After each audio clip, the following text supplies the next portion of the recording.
allows us to keep track of all the records. Yeah. And so we know that this one was produced in London in 1796, which is really cool to be able to date it specifically too, Yeah. and a specific location in a specific time. Yeah. History. And that sort is It's it's amazing. yeah. Like you will wet yourself with joy. We've got like 25 small swords. I brought one because people are small sword fighting here, and I guess getting carried away obviously with how many swords I brought. Notice the similarities between this hilt, which is also silver, with this hilt, right? They're roughly contemporaneous. This is probably a little bit earlier. And these are some of my favorite little weapons because you go in 150-year span from this to this, and the development is fairly consistent, right? The preference is changing. The biggest, longest rapier that you can make because you want your enemy to stay far away from you, and because you've been reading Euclid, like totally, like Strayson, you've been reading Euclid, and you know that the straight line is the closest direction between like, and there's all kinds of philosophy around it. To 150 years later, this is an ice pick for killing dudes and brutes. Right? So you can, this weighs less than 8 ounces. Wow. Right? It is super rigid. It's a hollow ground, complex blade. There is some gold inlay or copper inlay maybe in the blade here. And these, right, you can see that it has a kind of similar, it's reminiscent of the rapier hilts, but it's actually lost a bunch of the functions of the rapier hilts. So these, you're not supposed to stick your fingers through them. You go like this, and someone disarms you, they're actually disfingering you. They will take it away. You hold it like this, and you can balance it here. Right? So it's a very fast, light little thing, and you can grab somebody by their frilly collar and stick it in their eye. So they're disgusting. The fingerings are, though, in a kind of a weird way, Yeah. just a continuation of the rivets on the Bronze Age sword. Right. Absolutely. That it is harkening to, like, they still provide some of that functionality, but it's harkening back to when it was an essential part of the use of the object. And now, with the inclusion of the clamshell, it's becoming less and less valuable and more ornamental. What year was that small sword? That's late. Well, yeah, that's right there. Yeah. You want to talk about the 1786? Sure. So I kind of gave this spiel last night, but I'll repeat myself. We have a pair of 1796 light cavalry sabers in the collection. These are not particularly uncommon weapons because they're so late and so many of them were produced. They do tend to be pretty expensive because people really like them aesthetically. And that's not unique to now. That was also, at the time, a lot of people started adopting the weapon just because they thought it looked cool. So one of the things about the swords of this period, even though it is a pattern of sword, that doesn't mean that they're all universally the same. That there's a lot of variation in the blades themselves. So the two that we have in the collection are one from the Percy Tenantry Volunteers, which was very clearly a trooper's saber that is paired with a powder horn, and they're both marked with the iconography of the Percy Tenantry Volunteers. That was a unit that was raised during the Napoleonic Wars for the defense of England, and they were never deployed. So we know that that sword Wow. probably never saw combat. I know I'm going to spend a lot of time talking about the sword that we don't have here, but I think it's really cool. It's particularly interesting in that normally you see with this sword grip wrapped in leather with back strap, and then you'll see that there's actually these ears that come down and are riveted in the side on the trooper saber. That's kind of like very stereotypical. Like if you just showed someone that piece, they would still be able to tell you that it's a 1796. This particular trooper actually wrapped the whole thing in leather. So the back strap has now been covered with leather, and it's kind of big and chunky, and like unfortunately it's degrading and is in really rough shape, so we don't tend to move that one around a lot.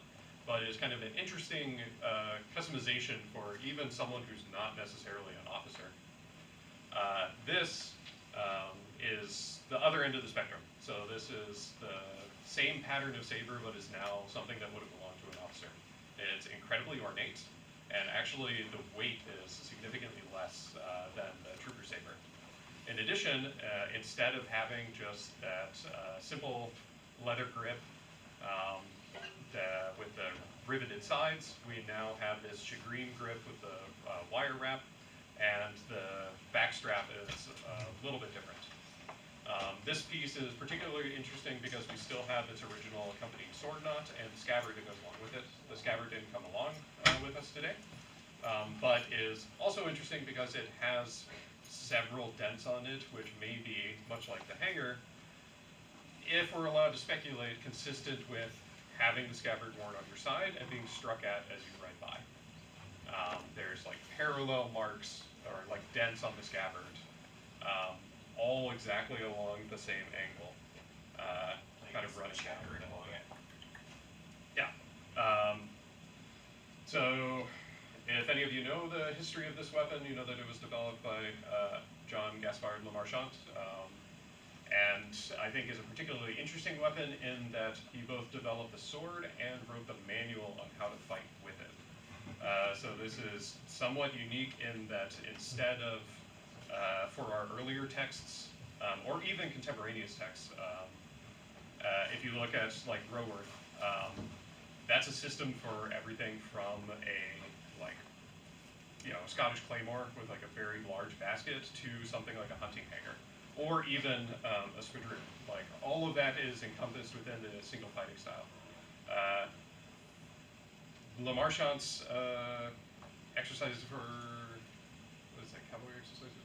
Whatever it is. His mounted combat manual is specifically designed for this sword.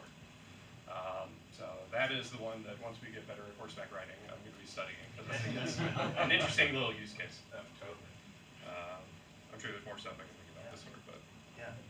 And so there's one more thing, which is the gauntlets, but if you guys want, we have gloves over here, white gloves, and so first people can start putting on some gloves to handle these things while I describe this. So these gauntlets I brought because Arcana gauntlets are free.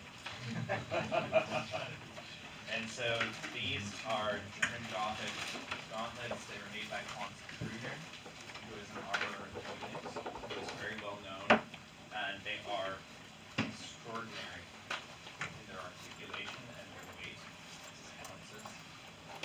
Very light. The leather that's recognized on them.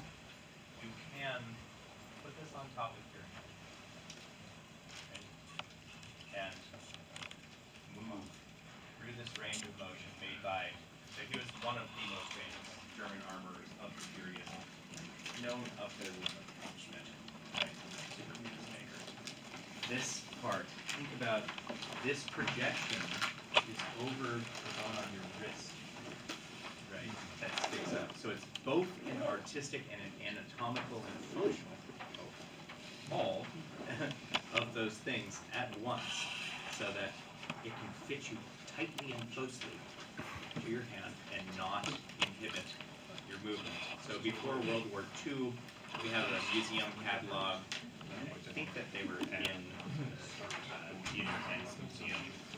We have a catalog showing these gauntlets on display with a composite armor in the museum in Germany before World War II.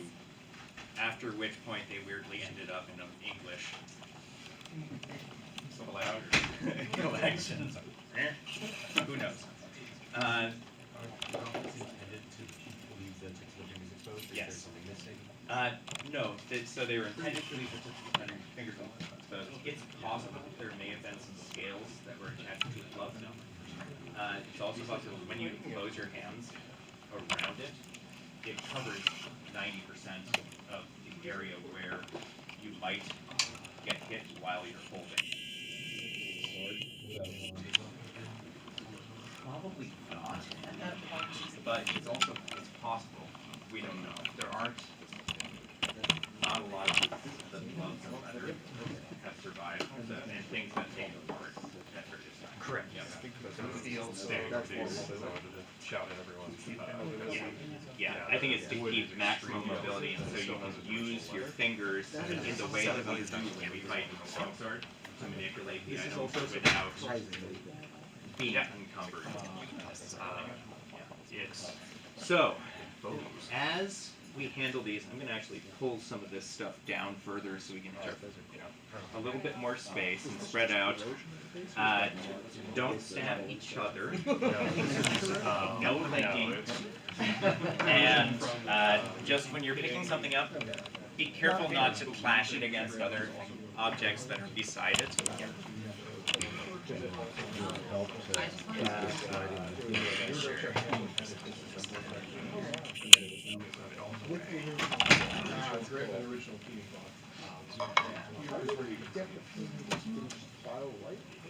So super nerd question. Yeah. Do you have any executioner, the so-called executioner swords in the collection? We don't.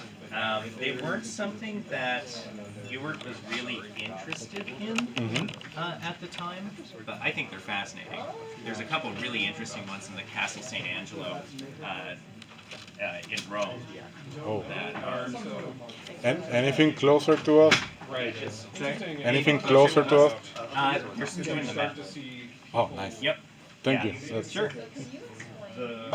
Their work. that one. Yeah. So these two